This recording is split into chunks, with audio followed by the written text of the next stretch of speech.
Hello everyone and welcome to our training today on Google Calendar. I'll be your trainer again. My name is Amanda Kopp and this session is also going to be recorded. Same deal as last time. Type your questions in the question pane or click the raised hand icon if you'd like to be unmuted to ask your question that way verbally. So we have 30 minutes again together here just to show you the basics of Google Calendar to get you started so that when you start logging into your account tonight or come Monday, you're able to create events and invite people to them so that you can have meetings and video calls and things like that. So that's going to be our main focus here, is creating and editing those events. And then our other focus is going to be on the reminders to get you to those different events that you just created, or what reminders you can set up for events that you've been invited to. So you didn't create the event, but you've been invited to it. How do you remind yourself to get there? Okay, and then lastly, if we do have some time, we'll go over some of the different settings to set up as well. There's a lot of different settings that you can adjust in Google Calendar, but we're just going to focus on the main ones that coincide with what we're discussing in these other topics. All right, so let's get started. Remember, if you're in Gmail and you've signed into the G Suite already, you can click on this little apps grid here, and this is your place to be able to access the rest of the G Suite, all the other things that you have access to. So what you'll do is just click on Google Calendar. This way you don't have to memorize the URL of anything, and you can get there right away. So this is what Google Calendar looks like at first glance. Yours might be closed up a bit like this on the left-hand side, but you'll see all the events that came over from Outlook on your calendar, just like this. Anything that's already happened is going to be in a lighter version of that color, which you can see here. My main calendar is purple, so you can see that. Anything that is upcoming is going to be a darker version of that color. And then anything that you've responded no to that you couldn't go will still show up on your calendar, but it's going to show with a little strike through it. Like if we zoom in on one of these guys, okay, and you take a look at this one, it's got a strike through on it, and it also has a strike through on my name. I can always click on it though and change my response, which is why it does stay on your calendar. Because what will happen is if you're invited to a Google Calendar event, you'll get an email about it in your inbox in Gmail, like this. Okay, so it's going to have a little RSVP button on the right side. You can click on it and respond to the event without even having to open up the email. So it's a quick way to respond if you know that you can go. And you can click yes, maybe, or no. It'll be reflected on Google Calendar. Or if you open up the actual email, you'll be able to see some more things. The nice thing about this is you can actually see your agenda for the day, so what you have going on the right-hand side here next to the actual event.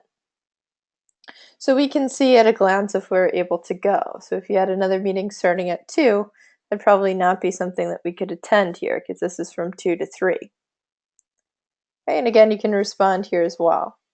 Now, if you want to tell people why you're not going, you can respond no, and then you can reply to this email to one person or multiple people and let them know why you're not able to go. But generally, when you respond no to an invitation, you've either archived it or trashed it. So it's going to be hard for you to find that invitation again. So that's why Google saves those events that you've responded no to on your actual calendar for you. So if you did want to change your response, you can take a look at that event by clicking on it and then changing it right there. So if you changed it, if you needed to change it because you had a conflict before and that conflict was now rescheduled or it's not a meeting anymore, you'll be able to just change that very quickly. All right, so let me know if you have any questions on invitations at all, what those look like, and just the general view here of Google Calendar. All right. I'm just going to hide a couple of these guys here because those are my colleagues' calendars that I manage. So I'm going to show you what it would look like in your experience. So you're going to see your calendar, and then you're going to see this calendar over here called Other Calendars. This is a really neat tool. When you're scheduling meetings or you're thinking to yourself, I need to meet with all these people. What's the best way for me to schedule this? Here are the steps that I take. First thing that I do is I think to myself, when do I want to meet? When would work best for me? It looks like my Friday is pretty full here, so I'm probably going to look to next week. I can go to the next week by clicking these left and right arrows because I'm currently in my week view, which is what you'll be brought to by default when you first gain access to your account. You can certainly change that view if looking at the entire week is a little overwhelming for you. You can click on the day view and just view that current day. Or you could switch the days by using those left and right arrows, or jump to a day that's pretty far in the future by using the mini calendar on the left-hand side. I'll zoom in so you can see that mini calendar better. Okay, so if you click on a different day, it updates the central view here in whatever view you're in. So right now I'm in the day view. If I went to, let's say, September, and I clicked on the 12th here, I'm able to see that day, but if I wanted to view the entire week, click on the week view and you can see that. And my recommendation for you is to actually stay primarily in your week view, your day view, or a custom view that you set to whatever you'd like. Because if you go anything above, I believe it's 7 days at a glance, what it does is it kind of takes away the time from the left-hand side, and it'll look more like this in our month view, where it gives us more room to see actual blocks of time and more days at a glance. But we can't see the actual times on the side, so it can be a little bit difficult to see when meetings end. You'd have to click on the meeting and then see if it's just a half-hour meeting, an hour meeting, or whatever it is.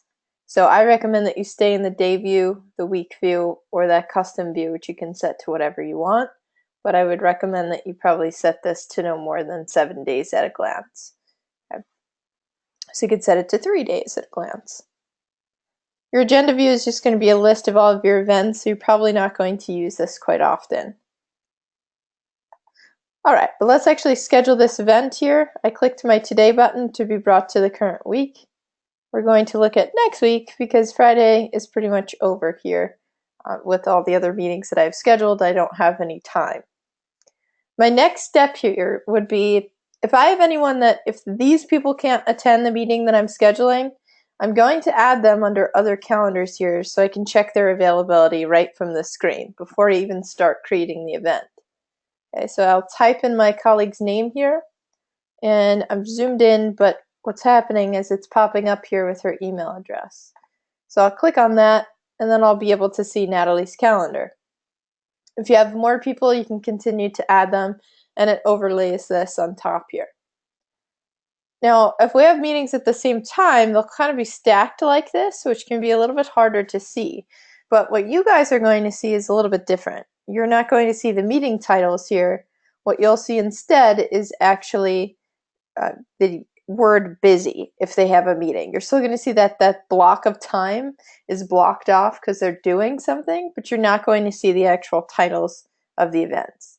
I'm seeing these titles of the events because I'm an administrator, which is important for you to know that regardless of what your settings are here, your administrators are always going to be able to see the titles of your events. But they're the only people that can do that unless you have shared your calendar out with somebody else to give them more access, which we'll go into in our full calendar overview. All right, let's start creating this event here. It looks like Natalie's open at 9 on Monday, and she's got some more times on Tuesday too. Tuesday's a little bit lighter for her, so I'll schedule something at 1 p.m. So here's 1 p.m. Here's Tuesday.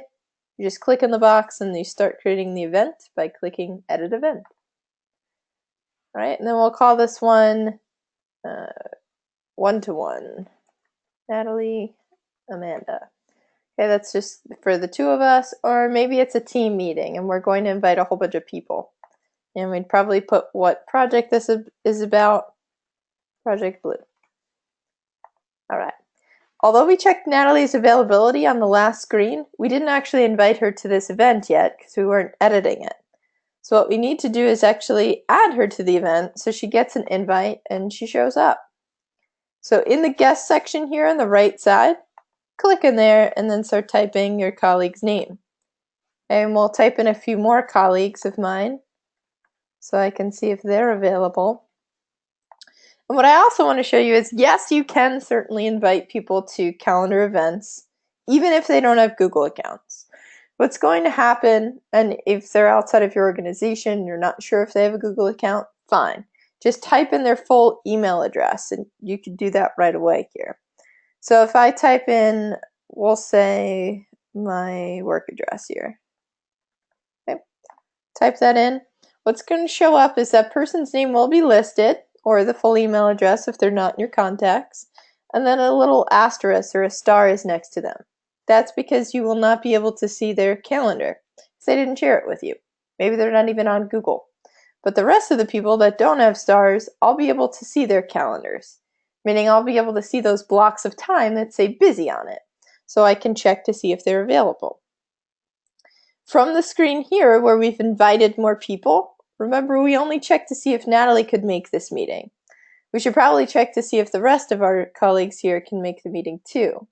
So what we can do is right on the screen, see if they're available by clicking Find a Time. And then what's listed here is everybody's calendar is in a column. So here's mine, here's Christina's, Carl's, Matt's, and Natalie's. Looks like we all have pretty light days here in the afternoon except for Matt, but he's open at that time. If I want to make it easier on Matt and not have him have back-to-back meetings, I can just click in a different time or drag this little box. When I do that, notice that if I go to the top of my screen, my time is adjusted for me as well. Okay, so pretty nice that it does that. All right, now that this works, we could go back and add some more details to our event, or just save it and be done with it. If that day in particular doesn't work for everybody, we could use the left and right arrows here to choose a different one, or look at the entire week at a glance. Now I do want to show you this screen because this is more realistic. If you are inviting a lot of people to an event, you're probably going to have to look at multiple days at a glance. You're not going to be as zoomed in as I am, so things aren't going to be as jumbled as you were seeing on my screen. But if you start inviting a lot of people, sure, it could start to look like this, where it's all smushed together. That's okay though. Don't get overwhelmed by seeing all these things smushed together and not being able to read them. That's okay. What you're looking for instead is the open space, because that's the time that people can meet to do whatever you need to do, your meeting or whatever it is that you're working on. So that's a lot easier to see here, this white space. Or if just one person has a conflict or a couple people, notice that those colors are indicated here, indicating the different people. There's only 2 conflicts here, or there's 1 here. All right, so that's the way that you're going to schedule things in the future. So let me know if you guys have questions on the Find a Time section.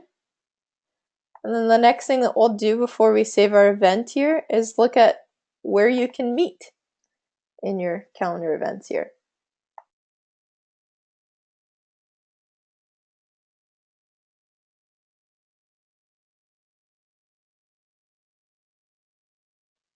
All right, looks like we're okay so far in questions. All right, so you have a couple of options of where you're going to meet. When your project team here creates conference rooms and things like that for you, you'll see this tab on the right called Rooms. You can click on it and then see all the available rooms for that day and time. If there's a particular room that you're looking for and it's not displayed here, that means that somebody has booked a meeting at the same time. What you can do to see who booked the room is uncheck this little box here. So you're not showing just the available rooms, you can see the ones that are booked too. So uncheck that. Take a look here. It looks like conference room A has been booked. If I click on it, then I'll be able to display it in the Find a Time section.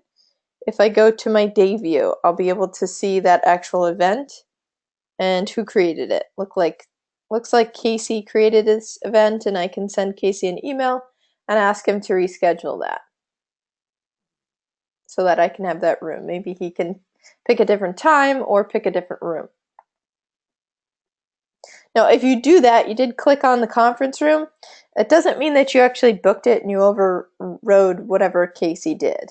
It just means that you need to contact Casey and you just added that so you could see who booked the event. But make sure that you do delete that conference room so it's not listed in your event and people show up there when there's another meeting happening. So that's why by default, the rooms that are available only show. And what you're seeing on my screen here at the top is actually my notifications reminding me that I have an upcoming meeting. Okay, so this one is actually saying that I have a meeting starting at 2 p.m. And so I guess I put a reminder on to be reminded 15 minutes before. Okay, and we'll take a look at those in a minute here too. All right. Okay, let's go back to our event details here and clear that room that was booked. Okay, so one option of where you're going to meet is you can select conference rooms. That'll be populated here in this tab for you. The other option is to meet via a video call. So this is our video conferencing software. You can click on add video call and it uses your computer. Your computer has built-in microphone and speaker in it, and you'll just be able to talk when this pops up. Or you can plug in a headset if you'd like to use that into your computer that has a microphone. Your Apple earbuds that come with your iPhone actually have a microphone built in them. I'm not sure if the Android ones have that yet, but I know that some of them do. Or you can get a headset like a gaming headset or something like that if you'd like to have a bigger version. Yeah, but just using your actual computer is fine too. So this is a really great way to meet with people that maybe one of the people in your group here is on the road quite often and traveling. Or maybe you don't want to book a conference room. Maybe you're in different office locations or you just don't feel like moving from your desk. You could join this way and still have your meeting. Okay, so this link is going to be saved in your actual calendar event. I'm going to open up Google Calendar for an event that I've already saved so you can see what this looks like. Let's turn off Natalie's calendar just by clicking on it. So we're just looking at ours. And let's find one with a video call. This one. Okay. So if I click this link here, it's going to launch the video call instantly for me. It will give me a screen first that shows how many people are currently in the call and give me a second to get situated. And then I can push join if I'd like to actually join that meeting. Okay. Since we're already recording here, I don't want any echoes, so I'm going to just close out of that and not show you the actual call. But I wanted to show you how you know how to get to the event. So you're just going to click on it and join that video call. Your last option for places and things that you can do to meet in different locations is actually type in the name of the location, or if you have a dial-in number that you'd rather use instead of the video call or in addition to the video call, you could type that in the where section. Okay, so if you're meeting in a physical place, like it's a lunch meeting and you're meeting at a lunch place, like say Panera, if you start typing that in, it's pretty neat. It's actually tied to Google Maps, so it's going to find things in your area near you. So you guys can see that I'm in Florida and it's finding all sorts of things that it thinks is close to me. So you could type in Panera, Starbucks, anything like that, or type physically the actual location of the place. When people click on it, it'll be easy for them to find it. All right, some more of these advanced details we're going to go over in the full calendar overview, but the last thing I want to make sure that you know on day one is how to set these notifications up to work better for you. So when you first gain access to your account, I believe you're set with just one reminder, and I think it's 10 minutes before the event. So it's going to look a little bit like this. So every event that you create yourself is going to have this on it. And every event that you've been invited to, so someone else created, but you're a guest or participant as it's listed here, you're going to see this reminder too. So you're just going to see the reminders you've set for your account. This is pretty important to remember because you can have up to 5 notifications per event. And same thing with your default notifications. You can have up to 5. But say this meeting is very important. I'm going to make sure that I get to this event on time and give myself enough time to prepare. So maybe I want to add a notification that is 15 minutes before or 30 minutes before because I need to travel to it. And I want another notification that's a day before so that I remember to make a slide deck or something like that for the meeting. Okay. So I've got 3 notifications on here. I have 2 options of ways I can be notified, at least for now. There is a third option to be notified via text message, which I'll show you how to set that up in a minute. But if I click the drop down here Oh, thanks, Google Calendar. Great reminder there. Let's go back to our event. If I click this drop-down little menu here, I can see that the other option that I have is an email notification. The thing that you keep seeing pop up on my screen is this style of notification, which is a pop-up. Okay. Now, here's a watch point with this too, is you need to have Google Calendar open, at least in one tab somewhere, so that you can receive those pop-ups, because otherwise the computer won't know that you want that. It's like you've had the program closed. So you have to have Google Calendar open to receive that, or you have to have set up text message notifications to get that text message reminder. And again, we'll show you that in a minute here. All right, the last little watch point about these notifications is that they're not the notifications my colleagues are going to see here. My colleagues are going to see the notifications they've set up to be their default notifications. So remember, we said the default notifications that you set up are also for events that you are invited to. So if I set 5 notifications here, because I know that Carl is notorious for missing meetings, it's only going to bug the heck out of me. Carl doesn't see that at all. He's going to see his own notifications. Okay, so keep that in mind. All right, we're going to save this event here. And then it's going to ask me if I'd like to invite this person who's outside my organization. Do I trust them? And I'm going to say yes. But in this case, I don't want to actually receive that email on my work account, so I'm just going to remove myself. Okay, the rest of the people, yes, you're going to want to send invitations to. So click send, and then that triggers that email to go off to them that invites them there. Let's go over how to set up those little reminders so that you see them on each event you're creating, and they work better for you for events that you've been invited to. So maybe 10 minutes before the event, it's not enough time, or you need some additional reminders. The way that you adjust those is by looking for your name under My Calendars. It should be the very first thing that you see there. And then you click this down arrow here. This menu gives you a few options of different things to adjust. One of them is your calendar color. So if you didn't like purple or whatever it's set to by default, you can change it to whatever you'd like here. Same thing with your colleagues' calendars. If I'm displaying Natalie's calendar and it was green as well, it will be hard for us to see. So I can click on the down arrow next to her calendar and see it in a different color. To turn it off, I just click on it. Okay, but talking about reminders, let's click on that down arrow, and now we're going to click on Edit Notifications. So notifications are just reminders, reminders are notifications, same thing. It's going to bring us to this screen. This first section is what we're going to concern ourselves with. It is the section that pertains to the kinds of reminders that you're going to receive for all events that have a time associated with it. There are other kinds of reminders that you can set for things that don't have a time associated with it. And those are all-day events. We'll talk about that in our full calendar overview. This is the one that you're going to have most events reminded for, because most of your events are going to have times on them. So if 10 minutes before the event wasn't enough, you can add another one like I did, 15 minutes before, or make that 20. Okay. And you could be reminded minutes, hours, days, or weeks before the event via email or pop-up. And if you wanted to be reminded via text message, scroll quickly to the bottom of the page, and then you'll see this little section in here that says set up your mobile phone to receive notifications. When you do that, it's going to bring you to this screen here. You put in your phone number, click send a verification code, type in the code, finish setup. Pretty simple.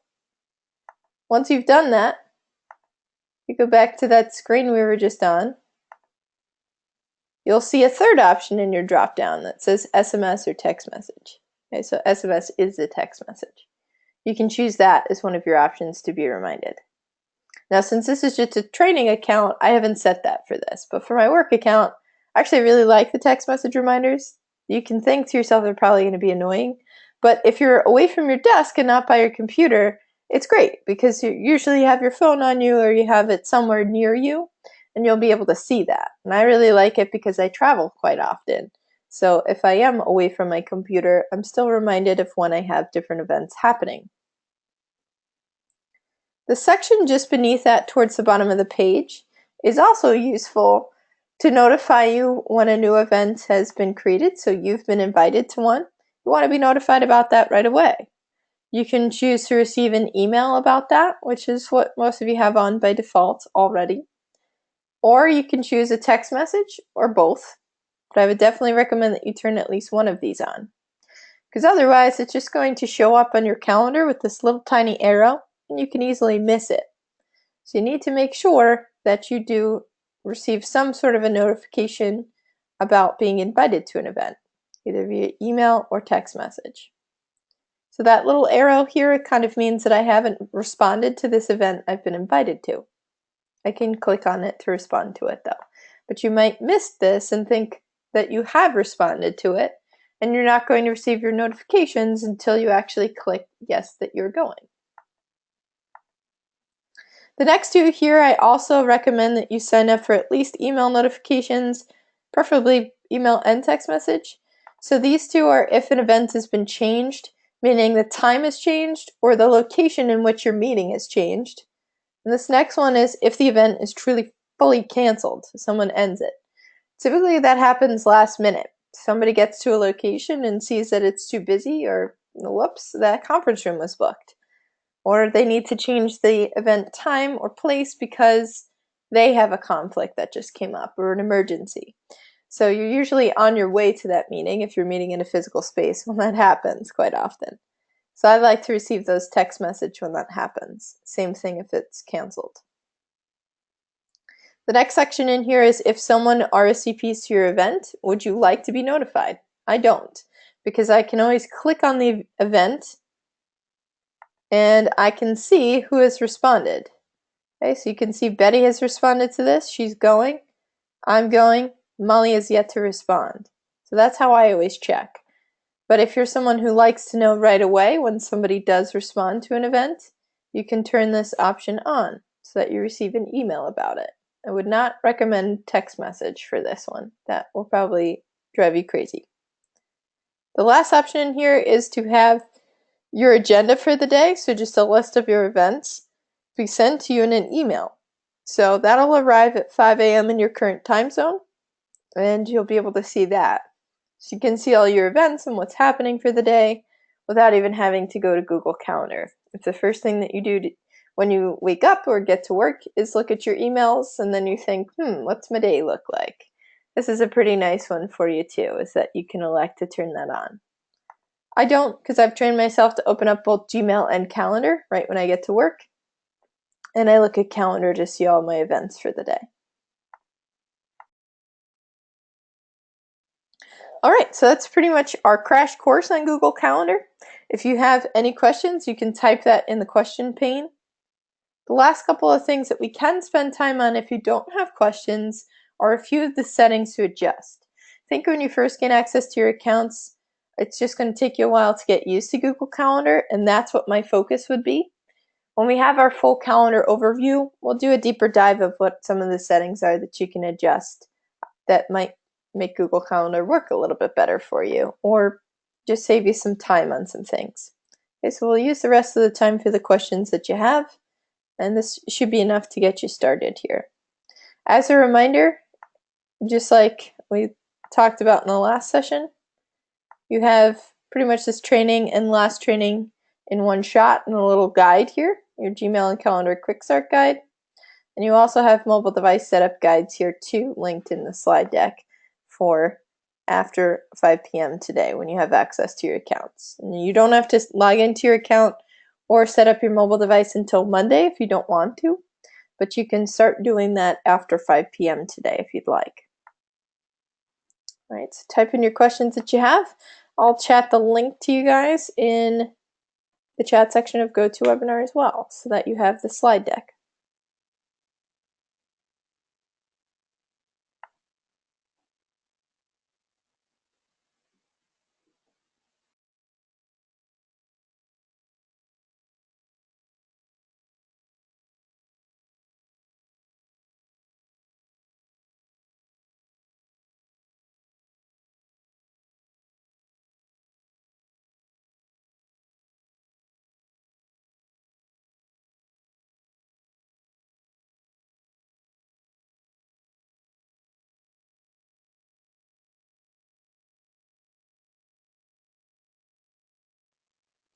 All right, it looks like we're not receiving any questions, so we'll close out here. Have a great rest of your Friday, everyone, and I hope to see you in future trainings next week. All right, bye everyone. Thank you.